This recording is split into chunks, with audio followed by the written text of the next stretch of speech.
Bom dia. Vocês estão bem? Tu tá bem, Orlando? Prazer revê-lo.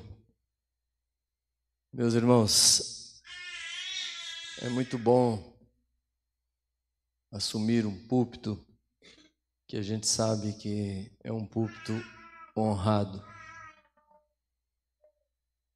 É bom, mas aumenta muito a responsabilidade. E fazê-lo pela segunda vez é honra dobrada, é graça de Deus, conforme diz lá no Evangelho de João, graça sobre graça. Muito obrigado. A outra vez que aqui estive, o culto era lá embaixo, né? Eu só vim aqui conhecer esse local de culto e agora poder compartilhar com vocês a palavra nesse ambiente tão bonito. Certo de que o nosso Deus merece um ambiente tão bonito quanto esse. Eu saí de Caraguá bem cedinho hoje, porque eu tenho uma palavra de Deus para você. E ela está baseada no livro de Mateus, o Evangelho de Jesus, conforme Mateus, capítulo 14. Minha esposa está ali, perto da irmã Fátima. Nós somos da Igreja Batista no Jaraguá, lá na cidade de Caraguatatuba. Caraguatatuba é uma cidade praiana. A nossa associação está entre 4 cidades. Ubatuba, que é a mais próxima aqui do Rio, ela faz divisa com Paraty. Caraguá está 50 quilômetros depois. São Sebastião é igual Barra Mansa e Volta Redonda, é colado em Caraguá. E do outro lado do canal é a Ilha Bela. O nome já diz, é uma ilha, tem cerca de 40 mil habitantes. E realmente a ilha é bela, é uma cidade belíssima. Eu não gosto, mas reconheço que ela é muito bonita. Eu não gosto de lá, só vou lá porque tem uma filha lá. A cidade é cheia de borrachudo e eles mordem com vontade. Então eu evito o máximo possível de ir lá, dependendo do horário, de manhã e depois das 4h30, lá na Ilha Bela o negócio é feio. E os políticos são os políticos, né? Um dos prefeitos da Ilha Bela inventou de matar o borrachudo. E aí contratou aqueles carros de fumaça para espalhar aquela fumaça na cidade. Como a cidade é uma ilha e não é grande, ele imaginou que mataria todos os borrachudos. Matou o predador do borrachudo. E com a morte do predador, os borrachudos aumentaram muitas, mas muitas vezes. E a atitude foi um tiro no pé. Mas são cidades belíssimas. A Ilha Bela tem 350 cachoeiras. 350 cachoeiras catalogadas, fora as que devem ter escondido por lá. Eu nunca fui em nenhuma delas, porque o borrachudo, ele vive de água limpa, água doce e limpa. E onde tem cachoeira, é onde eles estão, aos montes. Os irmãos terem uma noção, lá na Ilha Bela tem os quiosquezinhos, eu não sei como é o nome daquele negócio, já com o repelente. Tem um nome lá, eu esqueci agora. É um repelente próprio lá da Ilha Bela para os turistas usarem à vontade e evitar que o borrachudo os ataque com violência. Mas são praias bonitas. As duas melhores é a Ilha Bela, que tem praias bonitas, e Ubatuba. Ubatuba tem mais de 220 praias. E algumas são realmente belíssimas. Caraguá, que é onde moramos, as praias não são tão bonitas, mas a cidade é a que dá a melhor condição de vida, é uma bela cidade. A minha esposa é funcionária da prefeitura lá, ela é psicóloga da prefeitura de Caraguatatuba. Vamos ao texto, Mateus capítulo 14, 22. Normalmente eu leio muito rápido, tentarei ler esse texto bem devagar.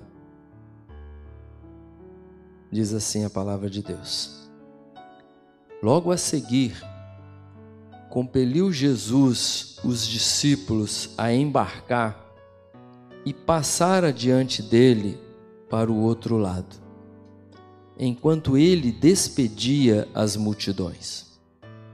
E despedida as multidões, subiu ao monte a fim de orar sozinho. Em caindo a tarde, lá estava ele só.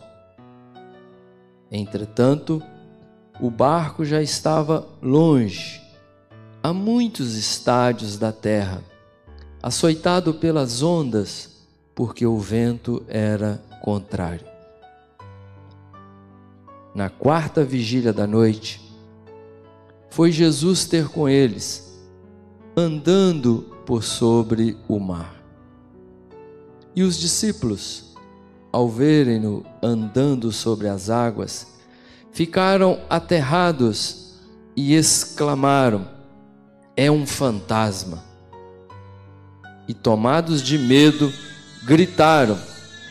Mas Jesus imediatamente lhes disse: tende bom ânimo, sou eu, não temais. Respondendo-lhe Pedro, disse: se és tu, Senhor, manda-me ir ter contigo por sobre as águas. E ele disse: vem. E Pedro, descendo do barco, andou por sobre as águas e foi ter com Jesus. Reparando, porém, na força do vento, teve medo e, começando a submergir, gritou: salva-me, Senhor!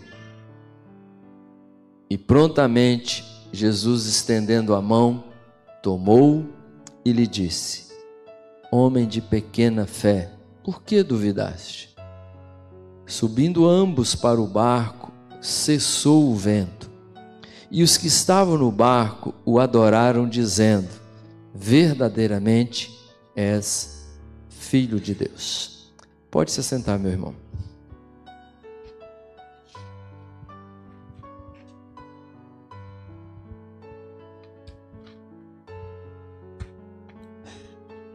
Eu fiz algo que não se deve fazer.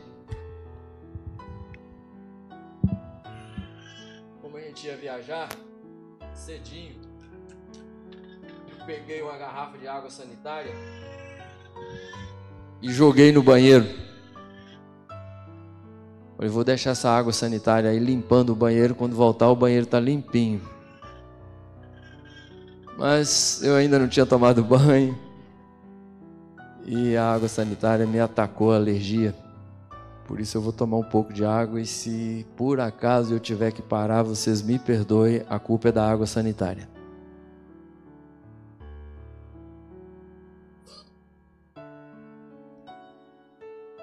Meu irmão, eu quero defender uma tese que Jesus é incomparável. E eu sei que você sabe disso. Jesus é incomparável. Mas você consegue defender isso? Assim como Pedro escreveu que nós deveríamos estarmos todos preparados para dar a razão da nossa fé. Se alguém perguntar para você por que Jesus é incomparável, o que você diria? Você saberia honrar o nome de Jesus defendendo que ele é incomparável? E se alguém pedir para você fazer isso em um texto, em uma passagem bíblica,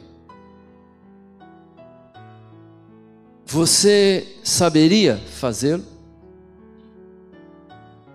É isso que quero fazer nessa manhã. Baseado nesse texto, nessa história que considero uma história bíblica lindíssima, um fato bíblico lindíssimo, eu quero defender que Jesus é incomparável, que não há ninguém como Ele, que não há nada como Ele,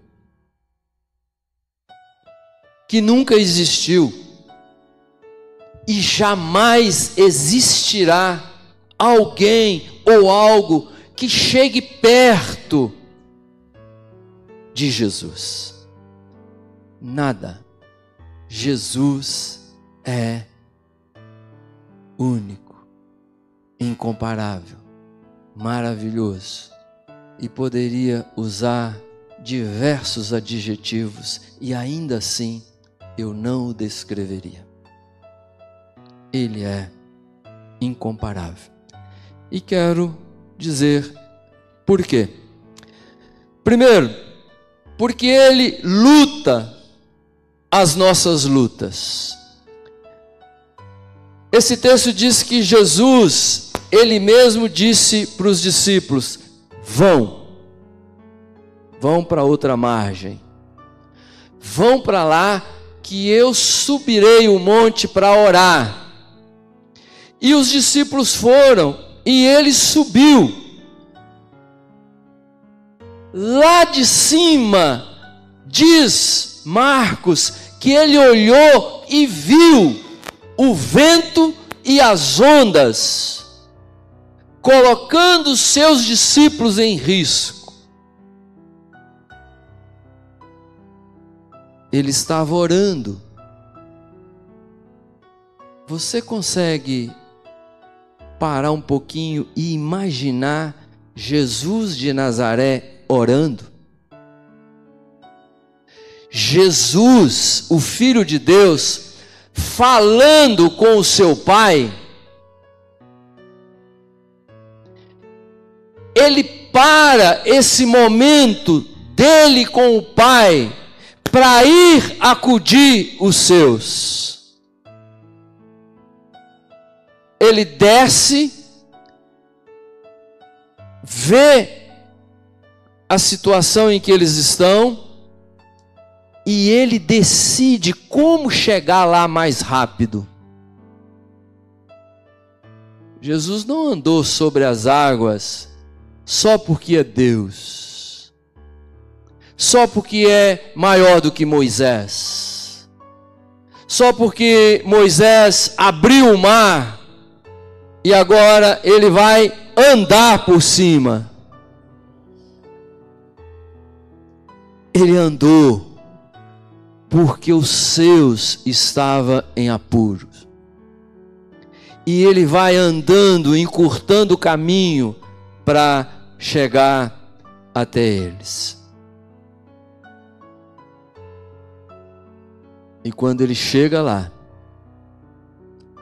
que ele entra no barco, o vento se acalma e as ondas transformam-se numa grande piscina.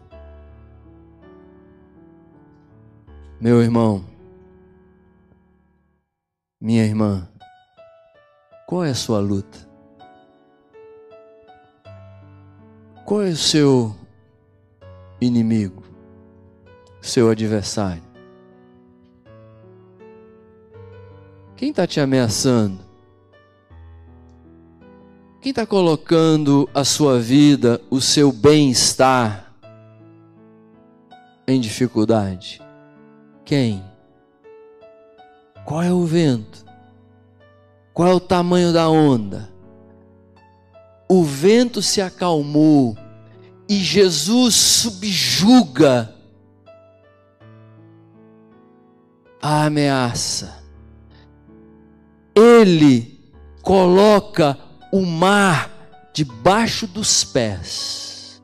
Ele vai pisando nas ondas. Quando ele chega no barco, as ondas, o vento, sabe exatamente quem ele é. O tamanho do seu poder, o tamanho da sua autoridade, e não precisou que ele desse uma ordem. Ele pisa, ele anda sobre a ameaça. Aquilo que ameaçava os seus, agora se acalma. Jesus é incomparável. Jesus é aquele que vem até nós para assumir nossa causa, assumir a nossa luta e ministrar sobre nós a sua vitória. Eu morei 4 anos no Rio, 4 anos de seminário. Fui assaltado à mão armada 2 vezes. Numa terceira vez, levaram a minha carteira dentro do ônibus. Quando eu fui pagar a passagem, cadê a carteira?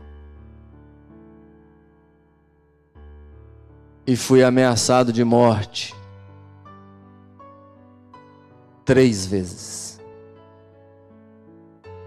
Numa delas, um menino de 15 anos, botou o revólver aqui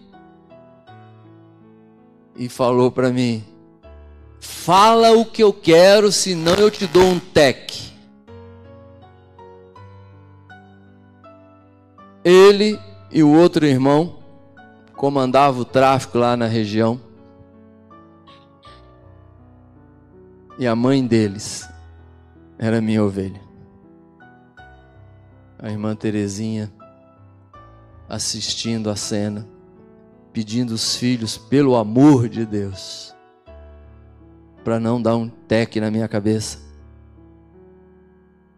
E a irmã deles, uma endemoniada macumbeira, entrava na sala onde nós estávamos, dançando, fazendo passo de macumba e gritando que eu tinha a resposta que eles queriam. Eles tinham baleado um rapaz na nossa frente, pastor, na frente da igreja.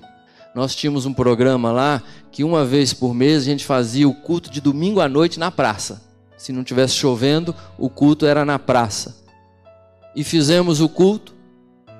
Eles esperaram a gente terminar o culto, pelo menos isso. Quando eu vi um menino correndo e 2 rapazes correndo atrás deles, e eu estava ainda desligando os aparelhos, só escutei os tec. E eles balearam o menino. Eu fui levar um irmão que morava um pouco mais longe, nós tínhamos uma Kombi, fui levar. Quando eu passei, o rapaz estava caído lá na beira da estrada. Quando eu voltei, não estava mais. E aquela endemoniada botou na cabeça dos irmãos que fui eu que socorri a vítima. E eles queriam que eu dissesse onde estava a vítima. E eu não sabia. Eu não sabia para qual hospital eles tinham levado o rapaz. E quando nós estávamos ali numa agonia que vocês não têm noção, só quem passa por isso é que sabe. Alguém chegou lá e cochichou no ouvido de um deles: pode liberar o pastor. Não foi ele. Foi a namorada do rapaz que o socorreu, levou para o hospital X e ele já morreu. E eles me liberaram.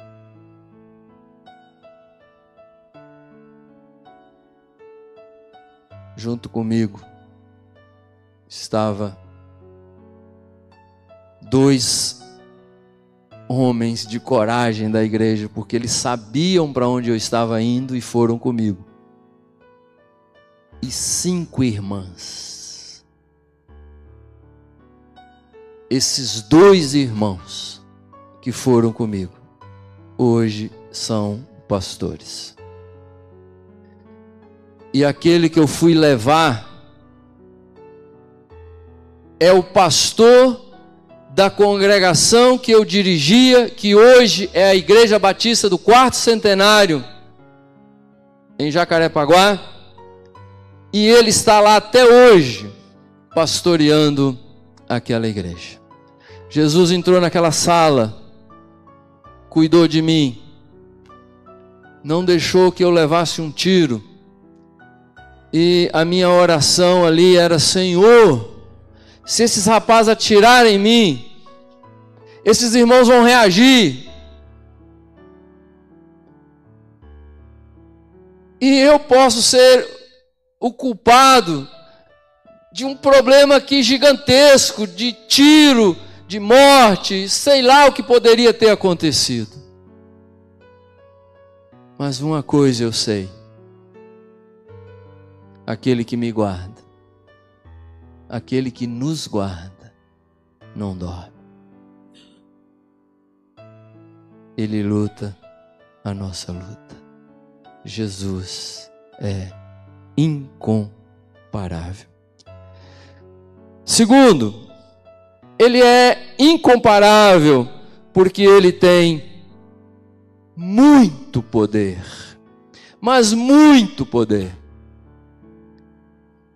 Você já viu alguém afogando?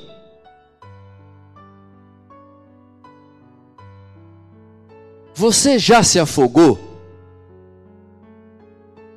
Eu tenho as 2 experiências. Numa cachoeira, em Governador Valadares, eu vi um menino se afogando.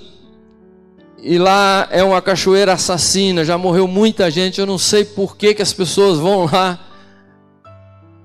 Mas nós fomos num retiro da igreja, num feriado, fomos para essa cachoeira.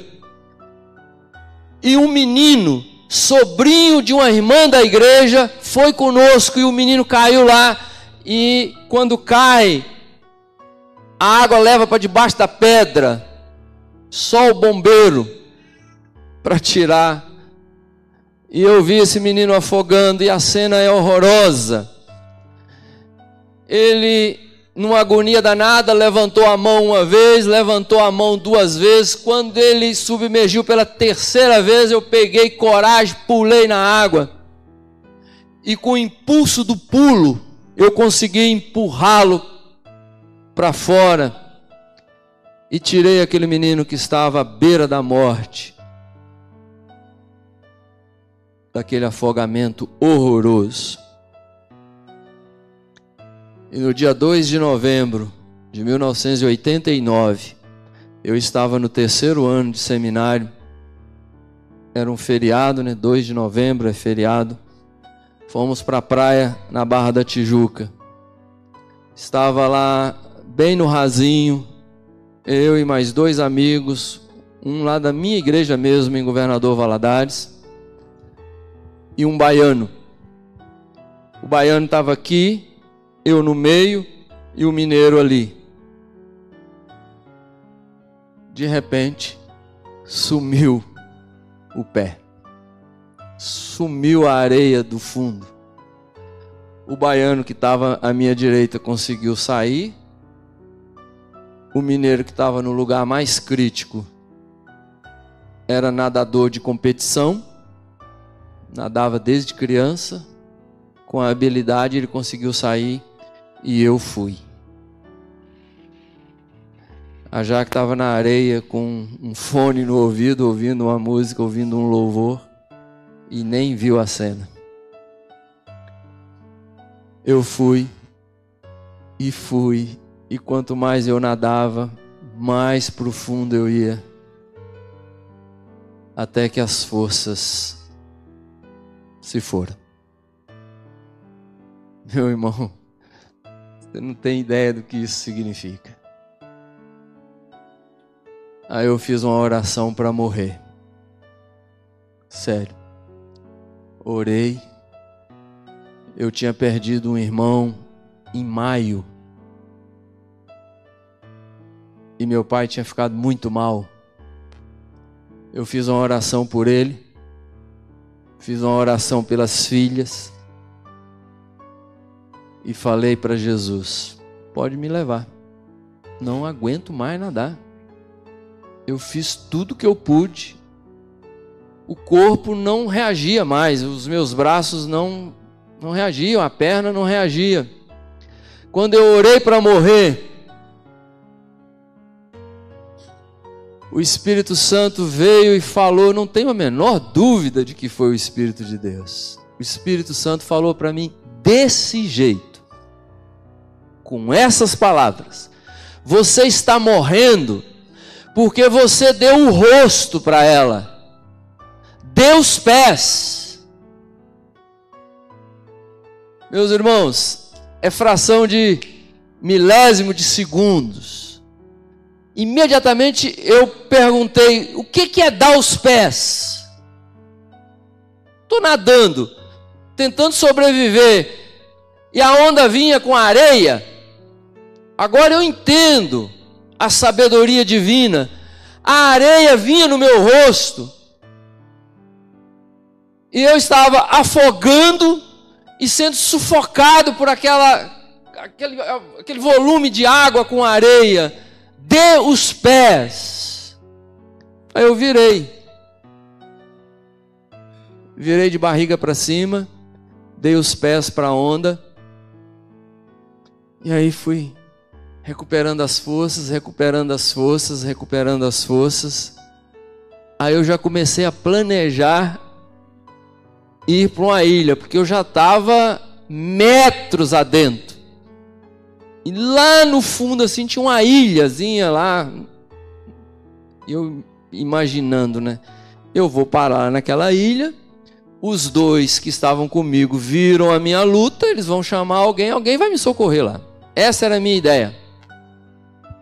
Irmãos, eu estou contando isso para chegar onde eu preciso chegar.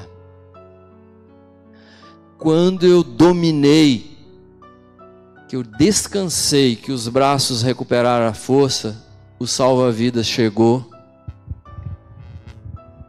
e tocou aqui. Quando ele botou a mão aqui, eu fui com a esquerda. Eu dei um soco no rosto dele, mas com tanta violência que vocês não conseguem imaginar isso. Eu vou falar uma coisa para vocês. Eu nunca briguei. Eu nunca saí no tapa com ninguém. A não ser com os irmãos. Eu sou o mais velho. De vez em quando eu batia num dos irmãos lá, mas era coisa pequena. Eu nunca briguei na escola. Eu nunca briguei na rua. Eu não consigo imaginar o que seja dar um soco em alguém. Quando eu dei o soco, que eu vi que era o salva-vidas, eu imediatamente pedi perdão a ele. E ele disse para mim assim: fique calmo, a culpa é minha. Eu pensei que estava tudo tranquilo, por isso que eu toquei em você. Eu não podia tocar em você. Eu estou contando isso, meu irmão, para ver se eu consigo levar você para a cena. Pedro anda sobre as águas. Quando ele chega perto de Jesus, isso é muito impressionante. Quando ele está perto, é aí que ele afunda. Pedro se afogou e ele gritou: Senhor, socorre-me. E Jesus estende a mão E é isso que eu quero que você entenda, o poder de Jesus. Quando ele estende a mão, é um homem em desespero, é um homem capaz de agarrar, de unhar, de machucar, de arranhar, de agredir. Porque foi isso que eu fiz. Eu sei o que Pedro passou. Eu sei o que é o mar, a água vindo no rosto, você não consegue respirar direito, você não consegue raciocinar, perde tudo, perde a força física, perde a força do raciocínio. Eu não sabia mais o que fazer, a única coisa foi orar para morrer. Mas Jesus estende a mão, e quando ele estende a mão, entenda, irmão, não foi só físico, é poder físico para tirar um homem do afogamento, é poder emocional para dizer a ele: acalma-te, e traz Pedro de volta à vida, com poder. É poder espiritual. Quem é que veio para matar? Quando Jesus estende a mão e levanta Pedro daquela água, ele estava dizendo ao inferno, dizendo à morte, dizendo aos demônios: quem é que manda? Quem é que tem poder? Quem é que define a hora? Não chegou a hora de Pedro. E ele então o ergue para a vida. Preste atenção. Pedro se afundou, se afogou, estava morrendo. Jesus o trouxe de volta para a superfície. E os dois vão andando até o barco. Pedro andou do barco até Jesus, se afogou, mas volta andando. Jesus é incomparável, o seu poder é sem igual, a sua autoridade não pode ser questionada. Ninguém pode duvidar. Ele tem muito poder. Autoridade absoluta sobre todas as coisas. Sua luta, sua dificuldade, entrega para Ele. Convida Jesus para chegar mais perto. Sinta o seu poder, sinta a sua autoridade. Ele disse que Pedro se afogou porque faltou fé. Jesus o chama de homem de pouca fé.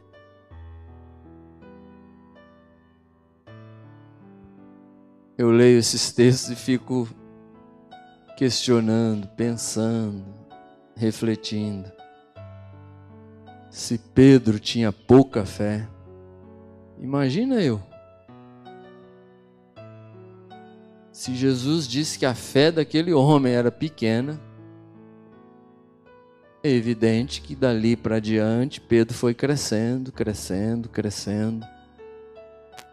Mas eu fico me colocando, se a fé de Pedro é pequena, que Jesus tenha misericórdia de mim. Mas eu sei que Jesus naquele momento, ao estender a mão, era a mão de amor, de muito amor. Ele amou Pedro naquele momento e o trouxe de volta. Ele me ama, Ele te ama, Ele nos ama.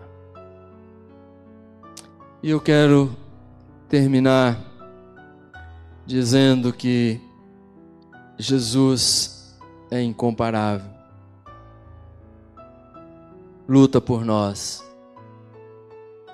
Tem poder ilimitado e por isso merece a primazia.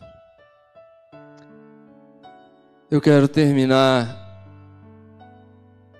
provocando você a refletir seriamente nessa história, nesse episódio, nesse fato bíblico que nós temos aqui. O texto diz que os dois, Jesus e Pedro, entraram no barco. O que Pedro encontrou no barco?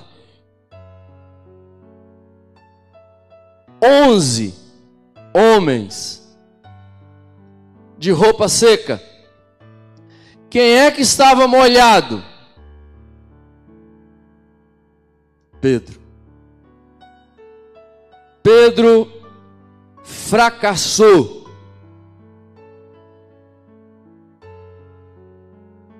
Mas ele andou. Ele andou sobre as águas. Eu só sei de 2 homens que andaram sobre as águas. Só isso. Jesus e Pedro. Meu irmão, Jesus precisa que eu e você, nós precisamos dar a Ele a primazia. Eu quero terminar dizendo a você que o Evangelho não é sobre pessoas, é sobre Ele.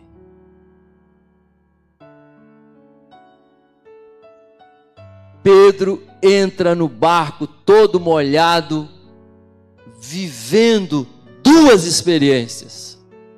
A negativa de ter afundado e passado vergonha, e voltado para o barco todo molhado. 12 homens de roupa seca, só Pedro de roupa molhada. E ninguém falou nada. E Judas não falou nada. E Tomé não falou nada. E o apóstolo João não falou nada. Ninguém fez sequer uma brincadeira com Pedro. Meus irmãos, esse negócio é tão sério que o Evangelho de Marcos, que é o Evangelho que Marcos escreve baseado nos contos de Pedro, não tem essa experiência.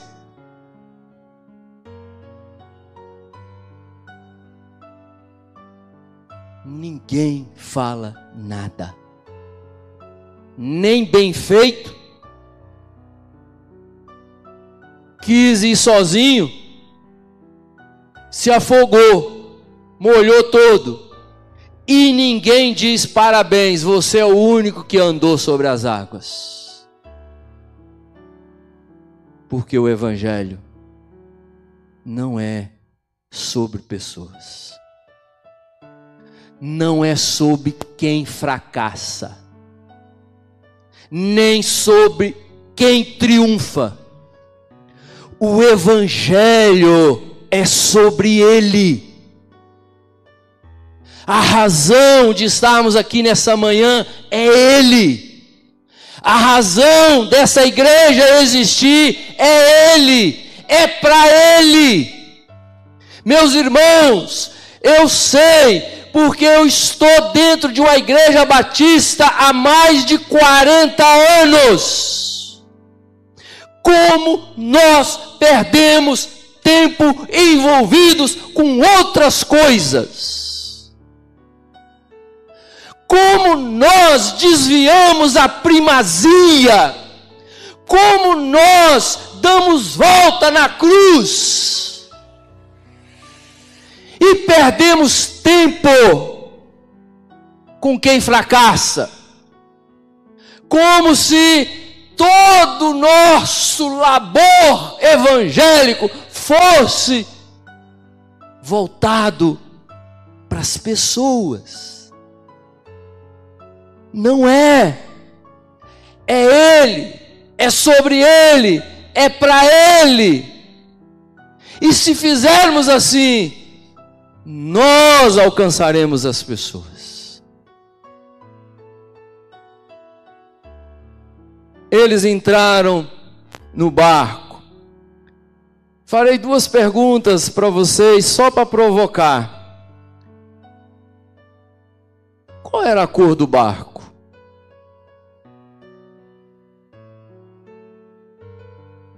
Nós moramos numa cidade, ou nas 4 cidades, lá tem muito barco. É muito barco. É tanto barco que tem uma praia em Caraguá que tem 2 postos de gasolina dentro do mar. Vocês já viram posto de gasolina dentro do mar? Lá em Caraguá tem 2. Aliás, é em São Sebastião os postos de gasolina. Quase todos os barcos, não direi todos, mas praticamente todos, têm nomes, têm números. Qual é o nome desse barco? Qual é o número desse barco? Qual é a autorização para esse barco navegar?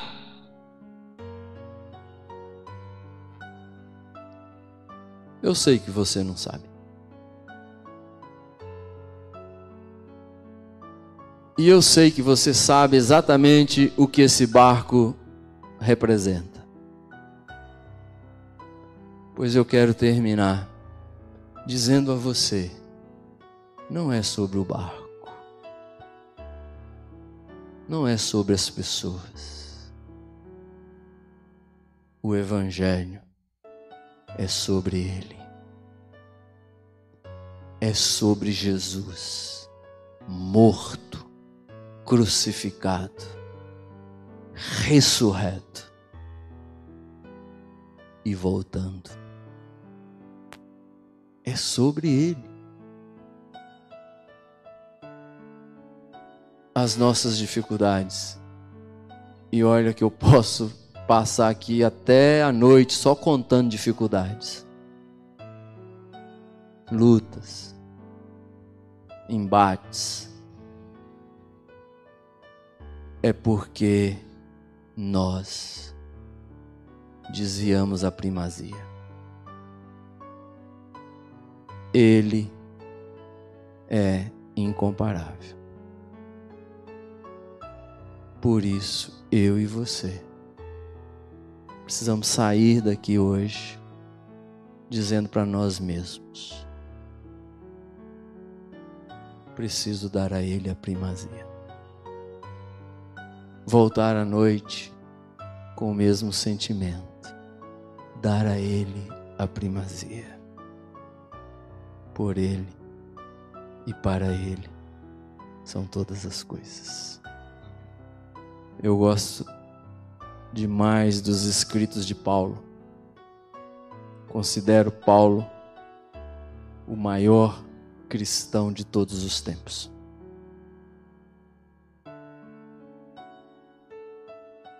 Tem um texto que ele escreveu dizendo assim, que o Pai decidiu nele convergir todas as coisas. Quando Paulo escreve isso, ele está falando de judeus e gentios. Nele, o Pai quis juntar judeus e gentios. Essa guerra lá do Oriente não existiria se Jesus recebesse deles a primazia. Mas não é Deus nem dos judeus lá, nem dos palestinos, nem dos muçulmanos. Por isso, eles matam pessoas em nome do Deus deles, das teorias deles. Mas eu e você, nós estamos nele. Nós estamos nele e Ele está em nós. Façamos diferente, sejamos diferente. Jesus é incomparável. Deus abençoe vocês. Deus abençoe a Igreja do Senhor Jesus.